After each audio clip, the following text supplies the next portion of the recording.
আমাদের রান্নাঘরে তো কত কিছুই থাকে তাই না?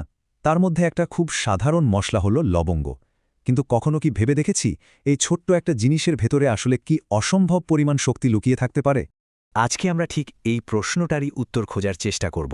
কারণ কি জানেন, এই ভীষণ পরিচিত মশলাটার এমন সব দিক আছে যা শুনলে হয়তো আমরা একটু অবাকই হয়ে যাব। তো চলুন শুরু করা যাক। লবঙ্গ আসলে জিনিসটা কি? মানে আমরা তো এটাকে শুধু একটা মশলা হিসেবেই চিনি, কিন্তু এর আসল পরিচয়টা কিন্তু তার গন্ধ বা স্বাদের থেকেও অনেক বেশি কিছু। এর আসল রহস্যটা লুকিয়ে আছে এর ভেতরে থাকা একটা রাসায়নিক উপাদানের মধ্যে। আর সেই জাদুকরী উপাদানটার নাম হল ইউজেনল। হ্যাঁ, এই ইউজেনলই হচ্ছে লবঙ্গের আসল হিরো। এটা আসলে একটা কম্পাউন্ড যা প্রচুর পরিমাণে অ্যান্টিঅক্সিডেন্টে ভরা। আর লবঙ্গের যত ঔষধি গুণাগুণের কথা আমরা শুনি তার বেশিরভাগের জন্যই কিন্তু এই ইউজেনলই দায়ী। আচ্ছা, তাহলে এখন প্রশ্ন হল, এই যে শক্তিশালী যৌগ ইউজেনল, এটা আমাদের শরীরের জন্য ঠিক কি করতে পারে? চলুন এবার লবঙ্গের স্বাস্থ্য উপকারিতার দুনিয়া একটু ঢুমেরে আসা যাক। এর তালিকাটা কিন্তু বেশ লম্বা আর বেশ অবাক করার মতো। এক ঝলকে যদি এর কাজগুলো দেখি তাহলে দেখুন, দাঁতের ব্যথা কমানো, হজমে সাহায্য করা, সর্দি কাশির সমস্যায় আরাম দেওয়া, আমাদের ইমিউনিটি বা রোগ প্রতিরোধ ক্ষমতা বাড়ানো, এমনকি ব্লাড সুগার কন্ট্রোলে সাহায্য করা থেকে শুরু করে মুখের দুর্গন্ধ দূর করা পর্যন্ত।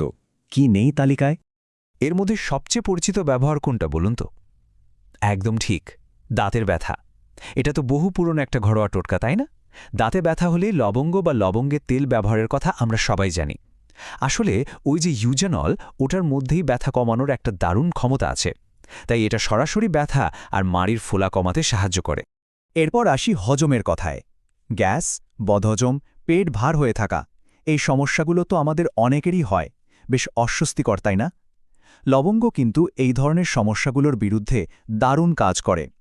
এটা আমাদের হজম প্রক্রিয়াটাকে আরও সহজ করে তোলে। আর ইমিউনিটি? লবঙ্গের মধ্যে যে প্রচুর অ্যান্টিঅক্সিডেন্ট আছে সেটা আমাদের শরীরের কোষগুলোকে বিভিন্ন ধরনের ক্ষতিকর প্রভাব থেকে বাঁচায়। আর এর ফলে কি হয়?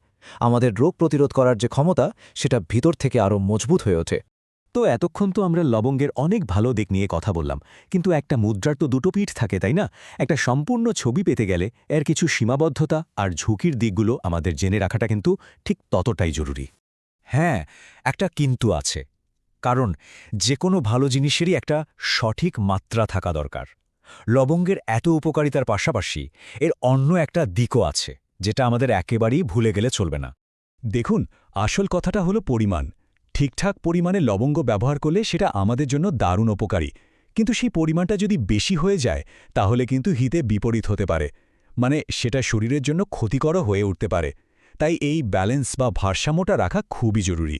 বিশেষ করে কয়েকটা ক্ষেত্রে তো আরও বেশি সাবধান থাকতে হবে, যেমন গর্ভবতী নারীদের জন্য বা যাদের আগে থেকেই কোনো বিশেষ শারীরিক সমস্যা আছে তাদের ক্ষেত্রে লবঙ্গ বা এর তেলকে ওষুধ হিসেবে ব্যবহার করার আগে অবশ্যই, আমি আবারও বলছি, অবশ্যই ডাক্তারের পরামর্শ নিতে হবে। এই ব্যাপারে নিজেরা কোনো সিদ্ধান্ত নেওয়া একদমই ঠিক নয়। তাহলে এই পুরো আলোচনা থেকে আমরা কি বুঝলাম? মূল কথাটা হলো, লবঙ্গ অবশ্যই একটা দারুণ শক্তিশালী প্রাকৃতিক উপাদান, এতে কোনো সন্দেহ নেই, কিন্তু এর ব্যবহারটা করতে হবে খুব বুঝে, জেনে এবং সতর্কতার সাথে। শেষ করার আগে একটা প্রশ্ন রেখে যাই। আচ্ছা, লবঙ্গের মতো প্রকৃতির দেওয়া এই উপাদানগুলোর শক্তিকে যদি আমরা ঠিকমতো চিনতে পারি আর সঠিক পরিমাণে ব্যবহার করতে শিখি, তাহলে কি প্রকৃতি আমাদের জন্য সবচেয়ে বড় নিরাময়ের উৎস হয়ে উঠতে পারে না? এটা কিন্তু একবার ভেবে দেখার মতো বিষয়।